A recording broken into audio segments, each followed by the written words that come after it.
TV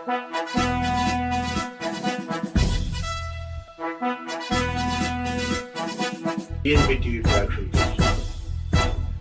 ఒక చిన్న విషయం మీతో చర్చించాలి. గుడ్డు ముందా తల్లి ముందా? మీరు ఈ విషయాన్ని మీరు చెప్పండి. 1 కేజీ చికెన్ వచ్చి మన ఆంధ్రాలో కానీ ఎస్పెషల్లీ విజయవాడలో కానీ 200 రూపాయలు. కానీ ఒక గుడ్డు వచ్చి ఎగ్ 6.5-7 రూపాయలు వస్తుంది. ఏది ముందు అనేది ఇప్పుడు పెద్ద సమస్య కింద మారింది. గుడ్డు రేటు ఇంతగా పెరగటానికి కారణం, నిన్న మొన్నటిదాకా 4 రూపాయల 50 పైసలు ఉండేది. అలాంటి గుడ్డుని ఈవేళ అత్యంత వేగంగా జెట్ స్పీడ్లో గుడ్డు రేటు పరిగెడుతుందంటే మీరు నమ్ముతారా?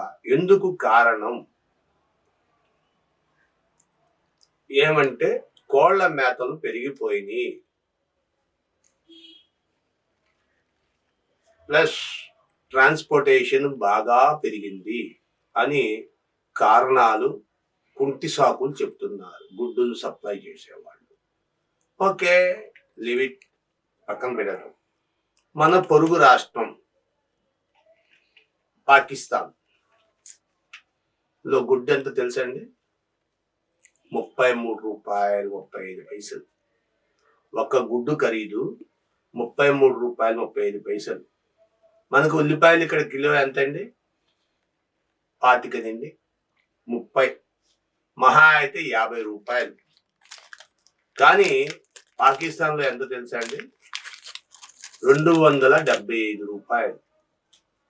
అక్కడ గవర్నమెంట్ రేట్ ఫిక్స్ చేసింది 175 రూపాయల కంట పెచ్చు అమ్మకూడదు అని. కానీ 175 రూపాయలు లేదు, 250 రూపాయలు, 275 రూపాయలు.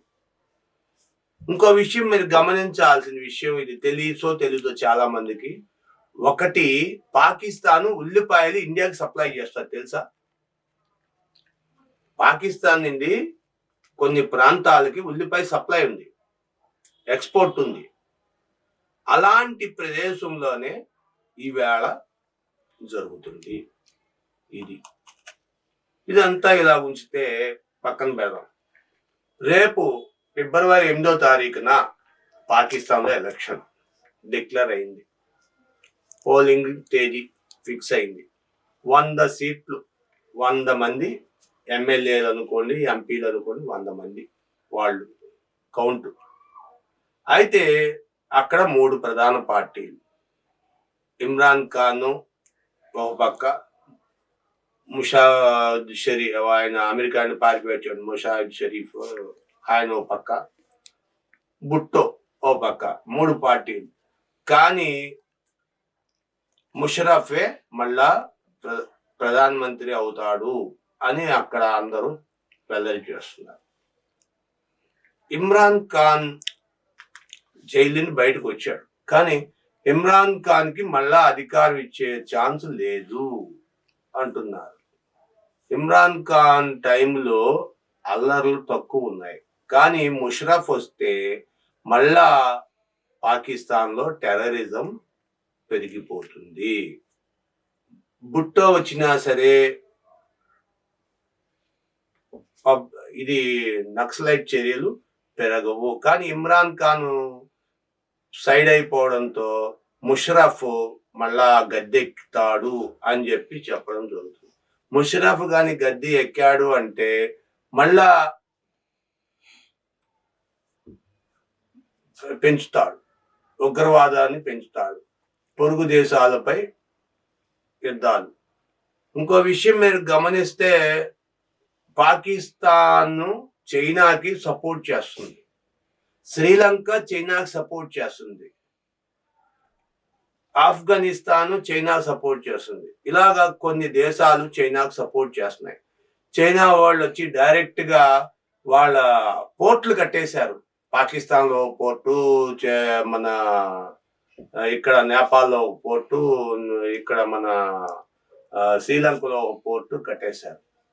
ఇలాగ మొత్తం ఒకటే కాదు, మొత్తం ఏషియాలో మొత్తం ఇండియాకి చుట్టుపక్కల 8 కంట్రీల్లోనూ పోర్ట్లు కట్టేశారు. నువ్వు ఏం చేయగలవు? వీళ్ళతో సపోర్ట్ చేసుకొని యుద్ధం చేస్తావా? చేయలేవు. ఈ 8 దేశాలు కూడా ఇండివిడ్యువల్ గా ప్రతిపాదన తీసుకోవచ్చు. ఈ 8 దేశాలు కలిపి మొత్తం కలిపి 5 కోట్లు లేకపోతే 10 కోట్ల మంది ఉన్నారనుకుందాం. కానీ ఇండియా జనాభా ఎంత?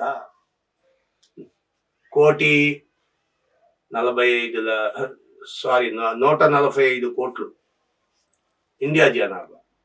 145 కోట్లు ప్రజలని నువ్వు ఎక్కడ డీల్ చేయగలవు అనేది వాళ్ళు ఎవరికైనా సరే ఆలోచన లేదు.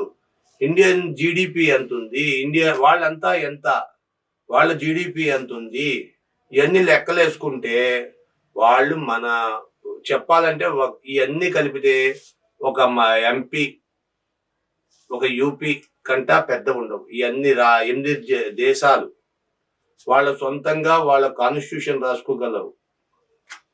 మాల్దీవ్స్ కానీ, పాకిస్తాన్ కానీ, లేకపోతే శ్రీలంక కానీ ఇంకా ఉన్నాయి. అలాగా వీళ్ళందరూ కూడా 8 దేశాలు కూడా వీళ్ళు ఎవరు కూడా వాళ్ళ సొంత కాన్స్టిట్యూషన్లు ఉన్నాయి. కానీ వీళ్ళ కాన్స్టిట్యూషన్ రాజ్యాంగాలు ఉన్నాయి. వీళ్ళు రాజ్యాంగంలో కొన్ని నిబంధనలు పెట్టుకోవచ్చు. కానీ ఇండియాకు ఉన్న నిబంధనలు, రిస్ట్రిక్షన్స్ చైనాకి లేవు. చైనాకి నియమ నిబంధనలు లేవు. అది ఏదన్నా ఎంతకన్నా దిగజారుద్ది, ఏదన్నా చేస్తుంది. నిన్న మొన్నటి దాకా మాకు ఉద్యోగాలు లేవు, అవి లేవు, ఈ లేవు అని దేశంలో తెల్లచొక్కా వేసుకుని, తెల్లగొడ్డ వేసుకుని రోడ్డు మీద అడుక్కునే పరిస్థితిలో ఉన్నానని చెప్పింది. ఇప్పుడు మళ్ళా 3వ ప్రపంచ యుద్ధానికి శ్రీకారం చేస్తుందా అన్న తరహాలో ప్రతి చోట వారు వార్షిప్లను పెట్టేసి ఎవరిని భయపెట్టాలని ప్రయత్నం చేస్తుంది చైనా?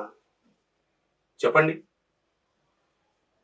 చైనా వాళ్ళ అధికారాన్ని, ఆ ప్రభుత్వాన్ని కానీ, ఆ దేశాల్లో వాళ్ళని భయపెడుతుందా, లేదంటే అక్కడ స్టాండ్ తీసుకొని మిగతా దేశాలని భయపెట్టాలని చూస్తుందా అనేది ఇక్కడ చర్చ. అయితే మోడీ మాత్రం, కేంద్రం మాత్రం ఎట్టి పరిస్థితుల్లో భయపడట్లేదు.